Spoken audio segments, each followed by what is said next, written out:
My parents skipped my wedding. They said it was a trivial event for someone at the lowest. Those words weren't just cruel. They cut through me like a knife. I stood there, dressed in white, watching every seat fill with friends and strangers, except the two people who should have been there the most.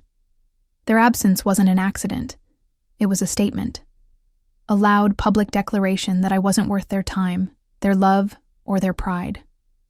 Don't forget to like, share, and subscribe. Your support helps us bring more powerful stories that will shock and inspire you. The whispers started immediately. My aunt leaned in, loud enough for others to hear. Well, what did you expect? Daisy's always been the disappointment. My chest burned, but I forced a smile. Everyone thought I was fragile, powerless, standing there alone. What none of them knew was that I had been preparing for this exact moment. My mother had once told me, "You'll never rise above us. You'll always beg at the bottom." That sentence played in my head like poison. But while they mocked me, I worked in silence. Nights filled with endless coffee, secret plans, and a business they knew nothing about. And as I stood there, gripping my bouquet, I felt a strange calm. Because while they thought they had humiliated me, they had unknowingly handed me the perfect stage to reveal the truth. The next words I spoke into the microphone made the entire room freeze. And for the first time in my life, every eye was locked on me, waiting, shocked, and desperate to hear what I was about to confess. I leaned toward the microphone, my voice steady but sharp enough to slice through the whispers. "It's funny," I said, "how the people who claim to love you the most are the ones who leave you stranded on the most important day of your life." The room went dead silent. I could almost hear my own heartbeat. Every guest froze, forks, halfway to mouths, glasses midair, all waiting to see if I would crumble or explode. Inside, I remembered every humiliation my parents had ever thrown at me. The nights they told me I was a burden. The times they compared me to my brother, Ryan, the golden child, the one who never lifted a finger but was showered with their praise. "Daisy will never make it. She's wasting her life," I remembered. My father saying, not even lowering his voice while I sat at the table with tears in my eyes. Tonight was supposed to be their final laugh. By skipping my wedding, they wanted the world to see me as abandoned, unloved, and unworthy. But they didn't realize that I was already 10 steps ahead of them. As I stood there, my best friend Emily gave me a nod from the corner of the room. She was the only one who knew my secret. For months she had begged me to reveal it, but I waited for the perfect moment. And now, standing in front of hundreds of eyes, with my parents' absence echoing louder than church bells, I knew this was it. "Some of you might wonder why the bride's parents aren't here," I continued, my voice rising, each word sharp as glass. "They said this wedding was too trivial to attend. They called me the lowest. But what they don't know is that while they were busy mocking me, I was building something much bigger than their approval." A murmur rippled through the crowd. My uncle, who had always looked down on me, chuckled and whispered to his wife, "What could she possibly mean? She doesn't even have a real job." The smug look on his face was exactly what fueled me. I set the bouquet down on the table, freeing my hands. My chest tightened, but it wasn't fear. It was adrenaline. I knew that within the next few minutes, I was about to flip the script entirely. Because hidden in the sleek folder resting under my chair was the document that would silence every single person in this room and make my parents regret the day they ever dared to call me the lowest. But just as I reached for it, the door at the back creaked open, and the sight of who walked in made the entire hall gasp in disbelief. The entire hall turned toward the back, forks clinking against plates as silence swallowed the room. My stomach twisted when I saw them. My parents, dressed in expensive clothes their faces glowing with the smug confidence they always carried, like they owned the air people breathed. They hadn't come to celebrate me. No. I knew that smirk on my father's face too well. They came because they wanted something. My mother strutted down the aisle like it was her stage, ignoring the gasps, ignoring me. She stopped in front of everyone and said loudly, "We decided to come after all. After all, we are family." Her tone dripped with fake sweetness, but I knew her game. She didn't come for me. She came for what she thought I had. The whispers exploded. My cousin muttered, "Guess the drama queen couldn't resist showing up." My father's eyes scanned the room like a predator before they landed on me. "Daisy," he said, his voice echoing, "I heard you've been hiding something from all of us, and tonight feels like the right time to bring it out." My chest tightened, but I held my ground. He thought he still controlled the narrative, the way he always did at family dinners when he humiliated me in front of everyone. But this wasn't his house. This was my wedding, my stage, and he had just handed me the perfect setup. I reached under the chair, pulled out the black leather folder, and placed it on the table with a loud thud. The sound alone made people lean forward in their seats. "You're right, Dad," I said calmly.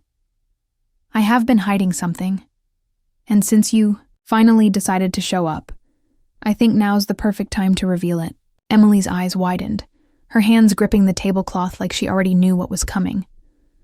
My parents exchanged glances, smug, convinced they were about to expose me as a failure. They didn't realize they were seconds away from their own downfall. I opened the folder, slowly, deliberately, letting the tension build until the entire room was on the edge of their seats. Inside were papers, contracts, deeds, bank statements, all neatly stacked, the proof of years of silent work they never believed I was capable of. I lifted the first page, ready to speak, but then I noticed my mother's face drain of color. Her eyes darted to the document like she had already seen a ghost. She knew exactly what it was before I even said a word. And that reaction alone sent shivers across the room. The audience leaned in, breaths held, waiting for the truth that was about to detonate the entire wedding. I held the first page high enough for the front rows to see, my voice cutting through the silence. "These," I said, "are ownership documents. The company you've all heard whispers about, the one silently buying up real estate across the city. It's mine." The room erupted in gasps. My uncle nearly choked on his drink. A cousin whispered, "No way." "Daisy." Emily smiled like she had been waiting for this explosion all night. I turned to my parents, my eyes locked on theirs. "While you called me worthless, while you skipped every milestone in my life, I was building an empire in silence. Every late night, every tear, every insult you threw at me, it all became fuel. And now, the lowest one in the family owns more than all of you combined." My mother's lips trembled. My father's smug mask cracked for the first time in my life. He stepped forward, trying to regain control. "You're bluffing. You've never been capable of something like this." His voice shook, betraying the doubt clawing at him. I smiled coldly and slid another paper across the table. "Really? Because here's the deed to the house you live in." Gasps rippled through the crowd, louder this time, followed by stunned silence. "Yes," I continued, my voice steady and sharp. "The roof over your head belongs to me. I bought it 6 months ago through a holding company. You've been paying rent to your own daughter." The hall exploded. People covered their mouths. Others laughed in disbelief. My parents froze, pale and speechless. The very people who once sneered at me now stared like they were witnessing history. I leaned closer, my voice low but powerful. "You skipped my wedding to call me trivial. But the truth is, Without me, you have nothing. My father's fists clenched. My mother's knees buckled slightly. And just when I thought they couldn't sink lower, my father did the unthinkable. He grabbed the mic from my hand, his voice cracking as he shouted, "This is a lie. Daisy is trying to humiliate us. We won't let her destroy this family's name." But the crowd no longer believed him. Their eyes were on me, waiting for my next move. And that's when I revealed the final page in the folder, the one even Emily hadn't seen, the one that would crush them completely. I held the last page slowly, letting the tension linger until the air in the hall felt heavy. "This," I said, my voice cutting through the chaos, "is the legal document that makes me the majority owner of our family's business. The same company my parents bragged about for years, the one they claimed I was too weak and too stupid to ever touch." The room erupted again, louder than before. Chairs scraped, people stood, mouths wide open. My father's face went red as if all the blood in his body rushed to his head. "Impossible," he spat. "I built that company with my own hands." "No," I cut him off sharply. "You built it by stepping on me, but while you were busy mocking me, drowning yourself in pride, and treating me like nothing, I was buying the shares one by one, quietly, patiently, until I became the owner." I lifted my chin, looking him dead in the eye. "So when you called my wedding trivial, you weren't insulting me. You were insulting your new boss." Gasps. Shock. Murmurs rolled through the crowd like thunder. My mother stumbled back, clutching her chest, her mask of superiority shattered. My father opened his mouth, but no words came out. For the first time in my life, I saw fear in his eyes. I faced the guests, my voice firm. For years they called me the bottom. Tonight, I proved that was only my foundation.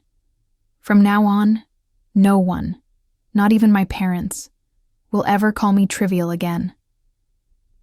The hall exploded with applause. Emily hugged me, whispering, "You did it, Daisy." With the documents in my hand and my parents frozen in shame, I felt the weight of every insult vanish. The girl they mocked had finally become the woman they could never stand beside.